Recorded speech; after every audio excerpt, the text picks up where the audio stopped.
Welcome back to another class on the Evean Hazaer Halacha series. We are in Siman Aleph, in Halacha Yud, in the Pitchi Teshuvah in Ota Tetvav.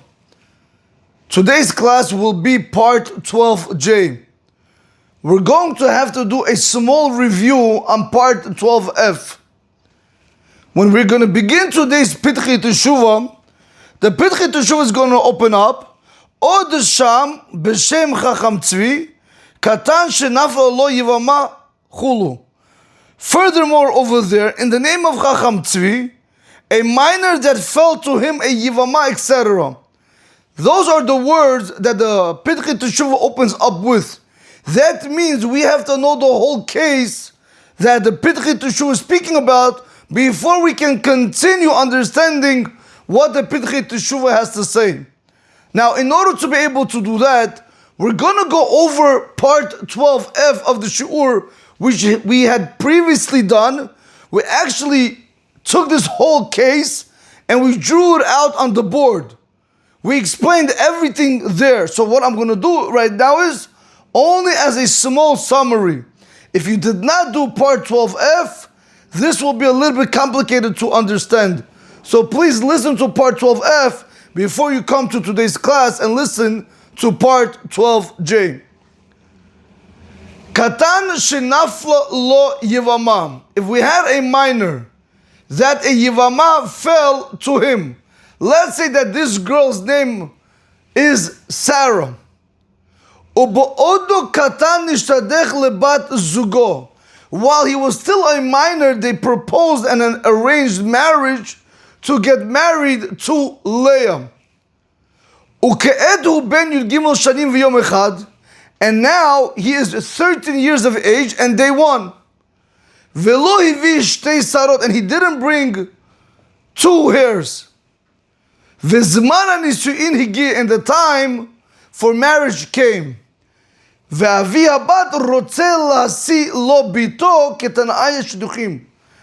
The girl's father wants his daughter to marry him like the conditions which were brought down on the proposed marriage contract. The question was, Ha'im tzarich lemnoa lisa mishudechet biglal charag? Do we have to tell this minor that now he is already 13 years of age, that he cannot marry his proposed marriage girl, meaning his future wife Leah, because of the cherem of Rabbeinu Gershom?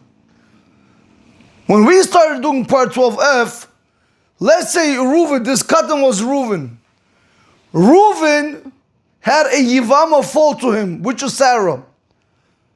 Then, while he was still a minor, his father did a proposed marriage to Leah. Now that he's 30 years of age of one day, and he still didn't bring two hairs, we want to know, can he go ahead and get married to Leah before giving the chalitza to Sarah? Or are we going to tell him, no, he's not allowed to? Why? Because of the cherem of Rabbeinu Gershom. Because when Reuven has a yivama that is depending on him to give her the chalitza, it's as if they're married. And we know the cherem of Rabbeinu Gershom does not allow you to have more than two wives. No, more than one wife. So it comes out over here that if Reuven has Sarah on his back, and now he wants to marry Leah, it comes out that he's going to have two wives. But according to the cherem of Rabbeinu Gershom, you're not allowed to have two wives. You could only have one wife. So the question over here is, does this boy who now turned 13 years of age, does he have to refrain from marrying Leah because of the cherem of Rabbeinu Gershom? That was the question that we had asked in part 12F. We saw over there that the Chacham Tzvi made a pesak. He made a pesak halacha. The Chacham Tzvi said, Mutar lisam mishidachoto kodem sheyachlos hayivama ve'en beze mishum Rabbeinu Gershom. Chacham Tzvi said, he is allowed to go ahead and get married to the proposed marriage girl, which is Leah, prior to giving the chalitza to Zivama, which is Sarah, and you're not, or better yet, and you don't have over here the whole problem of the cherem of Rabbeinu Gershom. You can't tell me now that when he's taking Leah, basically he's adding another wife on what he already has, because she really, technically is not really married to him, but there's something else strong over here. Over here, this boy is 13 years of age, and he still did not bring 2 hairs. And he's not able to do chalitza now. So therefore the Chacham Tzvi tells us, he's allowed to go ahead and marry Leah, and eventually when he's going to mature, once he's going to have the 2 hairs, then we're going to tell him he could go ahead and do chalitza to Sarah, and you do not have that whole prohibition of the cherem of Rabbeinu Gershom. This is what we saw in part 12f. Continue the Chacham Tzvi over there, and he said, Afilu Rama, even according to the Rama, de pasak de noheg b'makom mitzvah v'afilu b'makom yibum. Even according to the Rama, where he made a pasak halacha that the custom is that the cherem of Rabbeinu Gershom is applicable in a situation of a mitzvah and even in a situation of yibum. V'tzarich lachlos, and you do first need to do chalitza before you're allowed to go ahead and get married to another girl. Ha'inu b'yachol lachlos, that case the Rama is speaking about specifically where you are able to do chalitza, meaning you are mature enough. You're over 13 years of age and you have 2 hairs. Aval oines ki hachalo, but like a situation which is out of his control, like over here. No, we're going to tell you over here, this Rama is not applicable over here. Why? Because the boy is only 13 years of age and he doesn't have 2 hairs, even though he's 13 years old.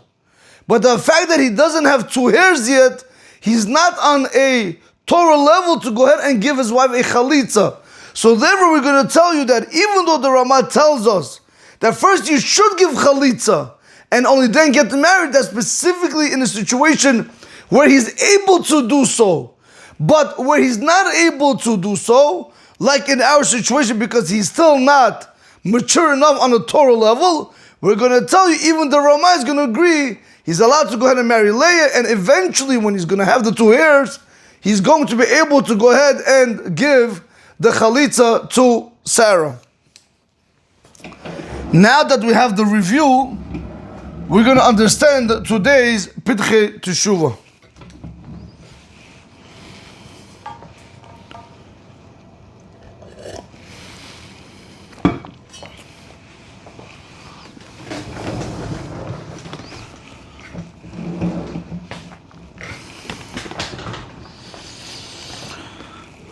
Okay, so we are in Pidchei Teshuvah in Ot Tetvav. The Pidchei Teshuvah begins, Od Sham B'Shem Chacham Tzvi.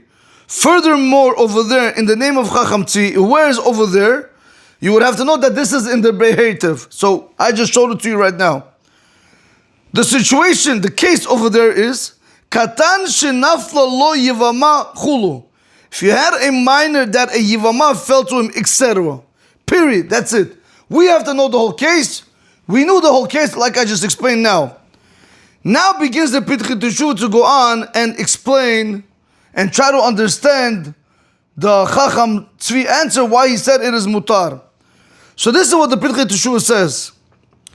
Ke'et ein teshuvat Chacham Tzvi lefanai. At this moment now, the response of Chacham Tzvi is not in front of me.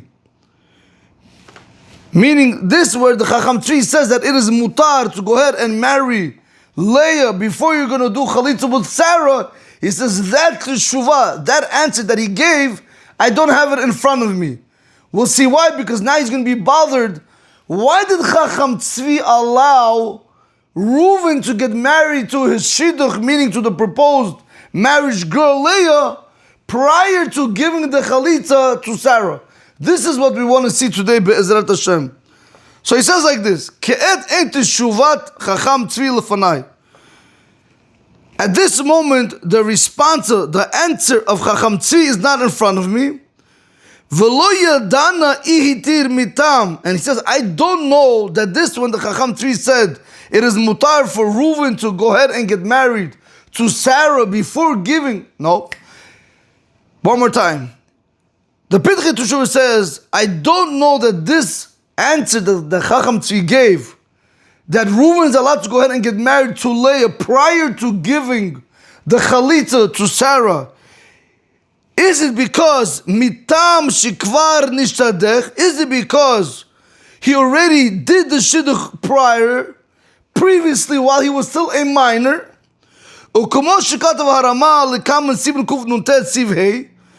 Just like the Ramah writes later on in Siman 159 Halacha Hey. Okay, before we understand this, let's see the Ramah there in order to get a better appreciation of what the Pirchei Teshuva is saying. Okay. If you look into Evean Hazaer Siman, Kuf Nun Tet and Halacha Hey, I'm not going to go through the Halacha of the Shulchan Aruch. I'm going to go straight into the Halacha of the Ramah because we want to just understand what the Ramah said over here so we can bring it back to our case over here. So the Ramah says in Siman Kuf Nun Tet in Seif Hey, V'yesh Omrim, and there are those that say, Da'achshav bezman hazeh, that now in our times, the Ika Cherem Rabbeinu Gershom, that there is a Cherem of Rabbeinu Gershom, Shelo lisa shtei nashim, you're not allowed to marry two women. Im nafla le'echad shomeret yavam, if to one of the brothers fell a woman who's waiting to do the chalitza process with the husband, or Zika to get married to him, he says over here that even though, one second, let me just do this one more time. 1 second, guys. 1 second, just lost the place. One more time. V'yesh oprim, and there are those that say that nowadays there is the Cherem Rabbeinu Gershom, Shelo lisa shtei nashim, that one is not allowed to marry two women. Im nafla, so now he goes ahead and he gives us the situation. Im nafla le'echad shomeret yavam, if to one of the brothers fell a yivama, asur lisa acheret ad sheyachlotz liyivamto, he's not allowed to go ahead and marry another woman until he does a chalitza with his yivama. So continues the Ramah and he says, Vidavka, that is specifically, Shelo hayta mishudechet lo kvar, that as long as she was not engaged to him prior, meaning there was no proposed marriage prior to the Yivama falling to him. Aval, however, im hayta mishudechet lo kvar mutar lekansa, but if she was already engaged to him, if they already did the proposed marriage contract prior to the Yivama falling to the guy, the Ramah tells us you're allowed to go ahead and you're allowed to marry the proposed marriage girl, and you don't have to wait until you give the chalitza to the Yivama. You could go get married to your proposed marriage girl, and then you could go ahead and give the chalitza to the Yivama. So one more time. V'yesh omrim, and there are those that say da'achshav bezman hazeh, that nowadays in our times the ika cherem Rabbeinu Gershom, that the cherem Rabbeinu Gershom is applicable. Shelo lisa shtei nashim, that one shouldn't marry two women. Im nafla le'echad shomeret yavam, if to one of the brothers fell a yivama, asur lisa acheret ad sheyachlos liyivamto, it is forbidden for him to marry another girl until he does chalitza with the yivama. And comes the Ramah and he modifies this halacha. V'dafka shelo hayta mishudechet lo kvar. When are we going to say that it is asur for the brother to marry another girl prior to first giving the chalitza to his yivama? That is specifically if he was not engaged before the yivama. Aval im hayta mishudechet. However, if he was already engaged to the proposed marriage girl, mutar lekansa, he's allowed to go ahead and he's allowed to marry her. So we see from this Ramah, when is the Ramah, even in the situation of Rabotai, where he could be 20 years old, when did the Ramah say that you should go ahead and do the chalitza first and only then get married because of the cherem of Rabbeinu Gershom? That is specifically in the situation where the guy did not have a proposed marriage girl prior to it. He wasn't in contract with another girl. However, if he was already in contract to get married to another girl, and now this Yivama fell to him afterwards, over there we're going to tell you he's allowed to go ahead and marry the girl that he did the proposed marriage with. I need a few minutes. So let's go back into the Pitch Teshuva and let's see now this situation over here. So he says like this, one more time.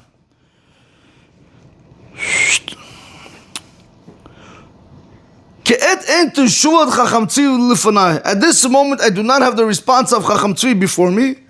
And I don't know. Is it the reason why why Chacham Tzvi allowed Reuven to get married to Leah prior to giving the Chalitza to Sarah is because they already did the Shidduch? Like the Ramah wrote later on in Siman 159, Halacha, hey, that's what we just saw. Now, I want to just explain something over here. Very important.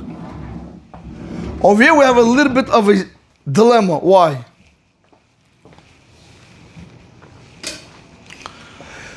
The case that we spoke about in part 12F, we spoke about a katan shenafla lo yivama. So what happened over here first? A yivama first fell to him. So this is number one, basically, this is the first scenario. After the Yivama fell to him, and while he was still a minor, the father went and he did a proposed marriage. So this step happened number two. What did we just see in the Ramah? The Ramah said, let me bring it down right over here. The Ramah said, let's put it like this, that if let's say you had Reuven, and Sarah was the Yivama that fell to him, the Ramah said that Reuven is not allowed to go ahead and he's not allowed to marry Leah. Rabotai, we went at length like this, actually explaining this whole case in part 12F. We did all these drawings back and forth. So one more time. Reuven was not married, he was single. Sarah is a Yivama that falls to Reuven first. First case scenario. Then Reuven gets engaged with a girl by the name of Leah. Second case scenario. Comes the Ramah tells us, if this is the situation, how the whole thing played out, first the Yivama fell to Reuven, and then he got engaged, the Ramah clearly says that it is asur. One second, let me just put it right over here. That it is asur for him to go ahead and get married to Leah. Okay, that it is asur for him to go ahead and get married to Leah. One second. That it is asur for him to go ahead and get married to Leah. Nevertheless, the Ramah did mention, but what happens if the situation was the other way around? Reuven first went ahead and he got engaged to Leah. Case number one. Then afterwards, Sarah fell to Reuven. Case number two. The Ramah says that in this situation, in situation number two, he says that it's mutar for Reuven to go ahead and marry Leah because she came prior to the Yivama. Rabotai, you should have automatically a question in your head. So if this is the case over here, that if it's the first scenario, that's asur, and the second scenario is mutar, we have a problem. Our equation over here goes with the first scenario, with the red, meaning with the blue. Reuven, Sarah, Reuven, Leah. 1, 2. Exactly the same case. Here we go. Reuven had a Yivama fall to him, like over here. Reuven had a Yivama fall to him, which is Sarah. Case number, that's the first thing that happened. Then they went while he was still a minor and they did a shidduch for him with Leah. Number 2. What did the Ramah say over here? It's asur.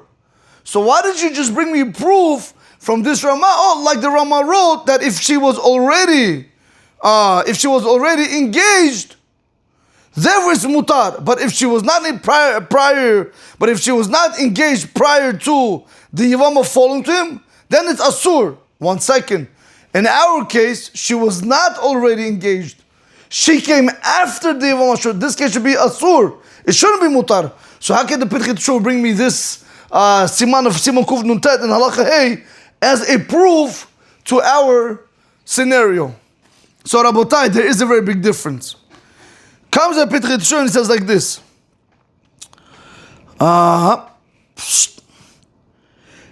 He says like this. Like the Rama wrote later on in Siman Kuf Nuntet Siv Hey that what? That I don't know why did the Chacham Tzvi allow, is it because she was already engaged to him prior to the Yevama falling, like the Rama wrote later on. But I have a problem. In our situation, it is not like that. It's just the opposite. She came, this girl, the proposed marriage girl came after the Yevama. She didn't come before. So how can the Pitchit Teshuva use this scenario of Mutar over here? So comes the Pitchit Teshuva and he actually addresses that issue.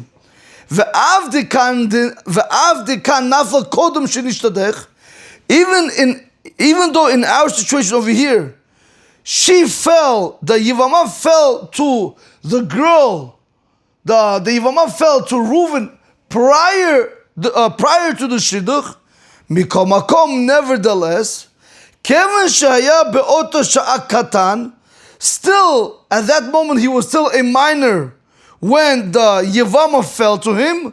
Dami L'nafla Achar Kach is comparable to that the Yevama fell to him afterwards, like this situation of Mutar. So let me explain this like this, Rabotai, before we go back to the other whiteboard. One more time. We had a question. Just give me 1 second, guys. Okay, so let's see the question one more time, Rabotai, before we continue. The Pitchit Teshuva brought a Rama from Siman Kuf Nuntet from Halacha Hey, that he said that just like the Rama over there allows you, that if the girl was already, let me just use the word shidduch, which means the proposed marriage, let me use it as an engagement, so this way it makes it a little bit simpler. We saw that the Rama, let's start like this. The Pitchit Teshuva brought down the Rama from Siman Kuf Nuntet and Halacha Hey, that if the girl was already engaged to the boy before the Yevama fell to him, the Rama clearly says there's no cherem of Rabbeinu Gershom, and he's allowed to go ahead and marry that girl. And we said from there we can maybe understand this is why the Chacham Tzvi allowed us over here to go ahead and tell us that this boy is allowed to go ahead and marry Leah prior to giving the Chalitza even to Sarah. But then we had a question, 1 second, but the cases are not identical. In Siman Kuf Nun Hey, in Siman Kuf Nun Tet in Halacha Hey, the Rama over there allows the second scenario where he was engaged to her first and then the Yevama fell to him. But if the Yevama first fell to him and then he got engaged, the Rama said no, he's not allowed to go ahead and get married to her. But that's exactly our situation. Comes the Pitchit Teshuva and look how beautiful he says it. He says, do you know that our case is not identical with Siman Kuf Nuntet in Halacha Hey? Why? Over there we're speaking about a situation where we're speaking about a boy who's mature, over 30 years of age, with 2 hairs and so on and so forth. But over here we're speaking about a minor. So you're right, that even though in our situation, what happened first? The Yevama fell to the minor. What happened second? Then they did a proposed marriage to the minor. You're right.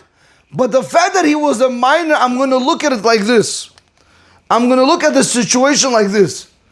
That when we're saying that the Yevama fell to him, you know what we're going to say? We're going to revise this case and we're going to say like this. That really what happened, again, that's not what happened, but we look at it as if that's what happened. Really we're going to say Leah, the proposed marriage, came first, and then the Yevama came second. Since he is a minor, we can reverse the situation, we can reverse the order. And now if that's the case, it actually matches with the Rama in Siman Kuf Nuntet in Halacha Hey.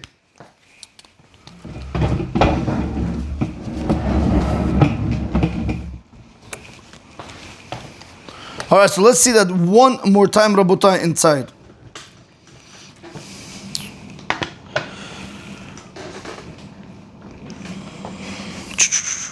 Okay.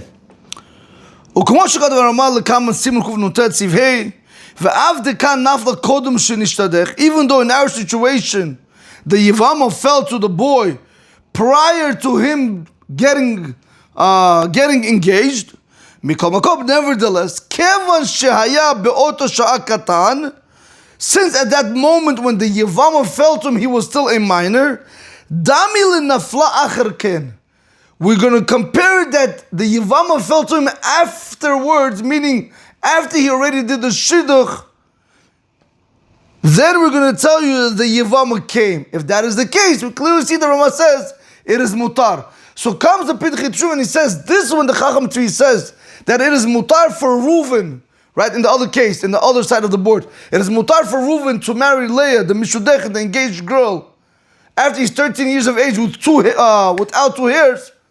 Is it because of this reason? I'm looking at it like this, that since he's a minor, and the Yevama, even though she came first, I'm going to say no. Really, the Shidduch came first. The proposed marriage came first. And then the Yevama came second. And that's the case of the Roma. And that's why Chacham Tzvi said it is mutar for Reuven to go ahead and marry Leah.